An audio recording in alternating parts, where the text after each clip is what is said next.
to the first episode of our podcast cycle called I Want to Volunteer. My name is Wojtek and next to me sits Michalina. Hey guys! And for the nearest future we'll tell you about volunteering opportunities and show you our life as volunteers. Half a year ago we finished our studies in Poland at the University of Wrocław, and after graduation we decided not to start our professional career in Poland.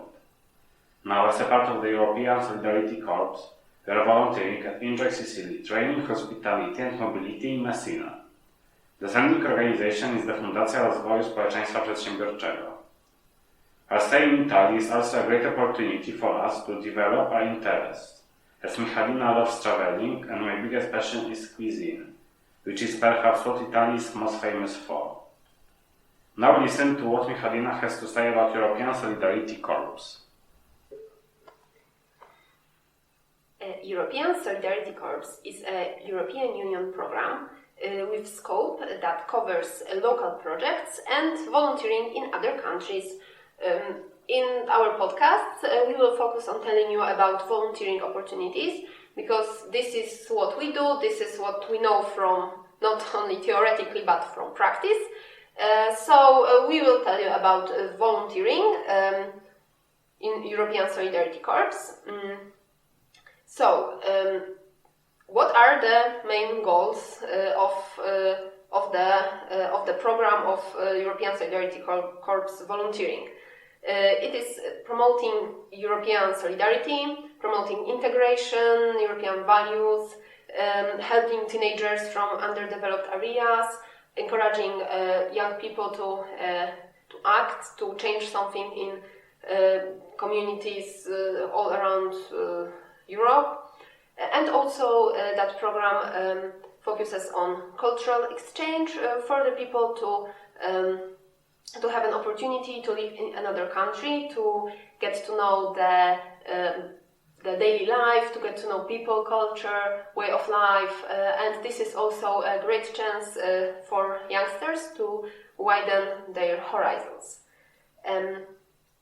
So it is a program for teenagers and young adults that want to live in another country and help non-governmental organizations in various areas.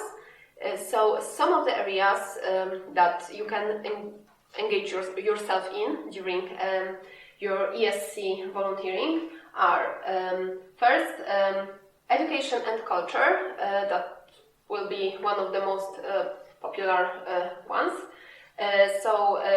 When your project focuses mostly on education, you can, for example, be responsible for conducting workshops in schools, teaching children English, promoting your culture in schools, volunteering in kindergarten, and the cultural side can be, for example, being a volunteer in a museum or other cultural institution and spreading the cultural meaning, the cultural, what the area that you are volunteering in has to offer in a cultural way. There are also projects connecting to ecology, sustainability, promoting ecological values, and such projects can also mean that you will be a volunteer on a biological farm, for example. So those are also opportunities for people who would like to spend some time surrounded by nature. Other opportunities can be, for example, helping in refugee centers or helping non-governmental organizations on daily basis. So this is what we do in Enjoy Sicily. We are helping in running social media of the organization. We are helping on daily basis with the projects that come up in time. We are also recording this podcast to get you familiar with the opportunities that European programs have to get you interested. So those are some of our tasks as volunteers that help non-governmental organization. Yes, the next thing will be the more organizational thing, so sending and hosting organizations. If you would like to go to the project, there will be two organizations involved, one from your country and another one from the country that you are going to volunteer in. So the organization from your country is called sending organization, and organization in the country that you will be volunteer is called hosting organization. So the responsibilities of sending organization are to get you familiar with what is European Solidarity Corps volunteering, to prepare you to what are you going to do, to provide you with all the information also about practical aspects, financial aspects, and so also by providing training, pre-departure training. And there is also this hosting organization, and the responsibilities of hosting organization are mostly so in that hosting organization you will work. So we will be in touch all the time with that organization, and so they are there for you, like in the country that you are volunteering. They help you on daily basis. They answer all your questions. Then they help you in everyday life problems if there come up any. And also during your stay in another country, you are still in touch with your sending organization. So those two organizations have a huge impact on your experience as volunteer. So now there are some. You might ask who exactly can participate in that opportunity. So on that question, all the answers has Wojtek. So who then can take part in the project? Teenagers and young adults between the ages of 18 and 30 can take part in projects. The important thing is that you can apply even if you are at the age of 17. You must be over 18 before the start of the project. And what if you turn 31 during the project? You don't have to worry about that either. If you are 30 years old on the start date, you can easily complete your activity. To participate in the European Solidarity Corps, you also have to meet the nationality requirements. For solidarity projects, among other things, you must be a citizen or legal resident of one of the European Union countries, such as Italian or Polish, of course. For solidarity projects, you can also apply from the cooperating countries, which are Turkey, North Macedonia, Iceland, and Liechtenstein. People from the countries mentioned above, as well as citizens from other countries such as Ukrainians, Norwegians, Montenegrins, Albanians, Palestinians, and Egyptians, can also apply for voluntary work. The list of countries is longer, and you can find it on the European Solidarity Corps website. You don't need any special qualification to go on the project. For example, you don't need to have a university degree, nor do you need to be able to speak the language of the host country. The only condition is to know English at a communicative level, as this is the language you work in by default. So, Michalina, the floor is yours.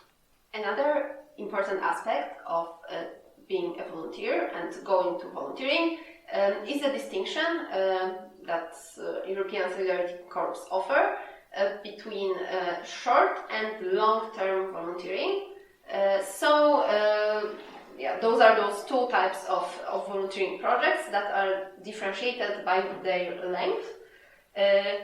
So short-term volunteering projects, they can last between 2 weeks and 2 months. Practically, they last minimum 1 month, but maybe there are some that last 2 weeks. But in practice, you will mostly see at least 1 month. And long-term can last between 2 and 12 months. So, like our project here in Enjoy Sicily lasts 12 months.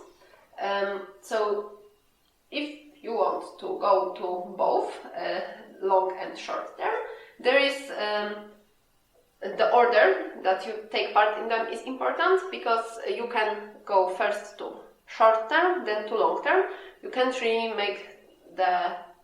you can't really switch those places. So please remember, if you would like to take part in both short and long term projects. Short time projects mostly focus on some specific one big task. For example, organizing some big events or helping with some seasonal things that happen in the place that you are going to volunteer. And this is mostly like one big goal that you need to work for this month or two. And long-term volunteering is more about helping on daily basis. So, like in our case, we have few tasks, and they also are differentiated. And we are helping with just with functioning of the non-governmental organization. So our tasks are, as I mentioned before, for example, recording this podcast, running social media, also writing articles, helping in info point for tourists, and also helping on daily basis with projects that are realized by our organization. So this is the characteristic thing about long-term projects, that they are that your tasks are more like prolonged in time, and you just help on daily basis. I also have an experience of being a short-term volunteer. In summer 2019, I went to Latvia for 1 month, where I was a volunteer in a town called Ventspils, in organization Ventspils Jauniešu Maja, and I was there together with 9 other volunteers from European countries, and we were helping in preparation a big event, a festival for young people called Random Republika, so a Random Republic.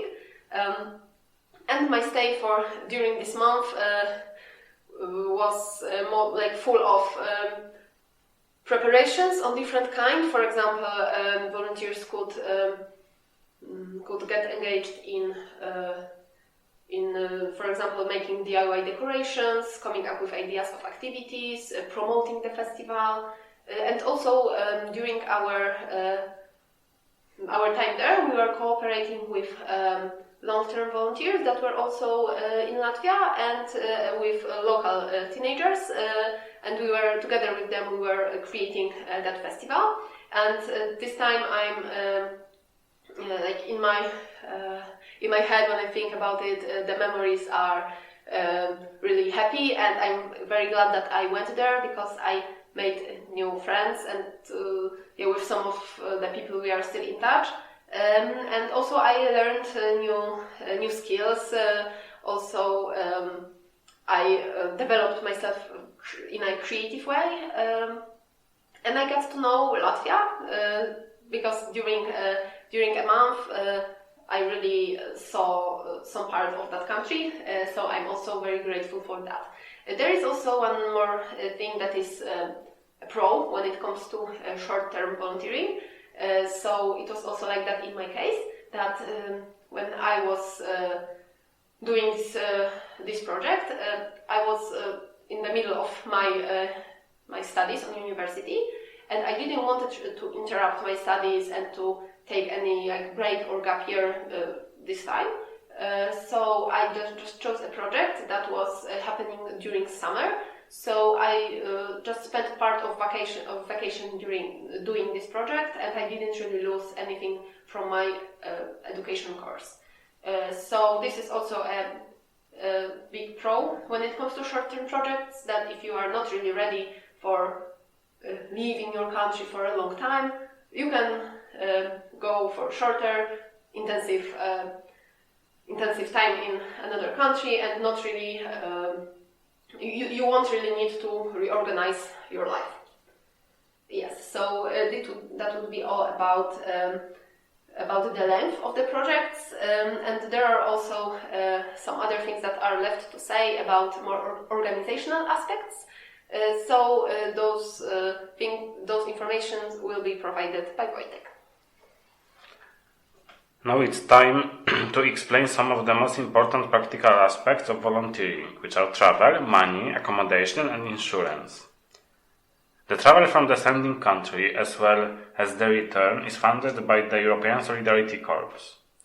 The maximum amount allocated for travel tickets depends on the distance between the sending and the host country. If you exceed the amount financed by the European Union, you will have to pay the excess out of your own pocket and be reimbursed up to the maximum amount allocated. About money, you don't receive a conventional salary when you participate in a voluntary service. However, you shouldn't be worried about this issue. In the framework of projects, volunteers get pocket money, which also depends on where you go for volunteering. This pocket money is sufficient to buy food and for other personal needs. Volunteers also don't have to pay for accommodation and bills. These things are also covered by the European Solidarity Corps money. The host organization also takes care of all the formalities needed to rent a flat. Last but not least, health insurance is also an important aspect, which is also financed through EU funds. This includes basic health care and some specialist care such as residential care. A nice aspect of going on volunteering is also the online language course, where you can learn the language of the host country. Okay, so that will be all that we prepared for you today in that episode. So thank you very much for listening. We hope that we got you interested about those volunteering opportunities. And if you have any questions, just write us, contact us on Instagram, Enjoy Sicily 1, number 1, or on Facebook, Enjoy Sicily, Training, Hospitality and Mobility. So it's also this page. And we would love to answer your questions about being a volunteer and so to tell you more about our experience. We also need to say that that information that we told you today is based on our knowledge, our experience, and also if you need more information, we encourage you to go to the European Union domain. So just visit this website europa.eu, and there you can find more information from that official source. And we will also leave you a link in the description to the web page on that EU domain, and that includes a list of all the organizations that are involved in European Solidarity Corps from all the partner countries. So there is over 5,000 organizations. So we would say it's a good base if you would like just to check out the organizations, the types of them, the countries. Yes. So for that link, please check our description. Yes, thank you very much. It was the first episode of our cycle, I Want to Volunteer. In the next episode, we will tell you more about where to look for projects and how to apply. So stay tuned and see you soon. Ciao ragazzi!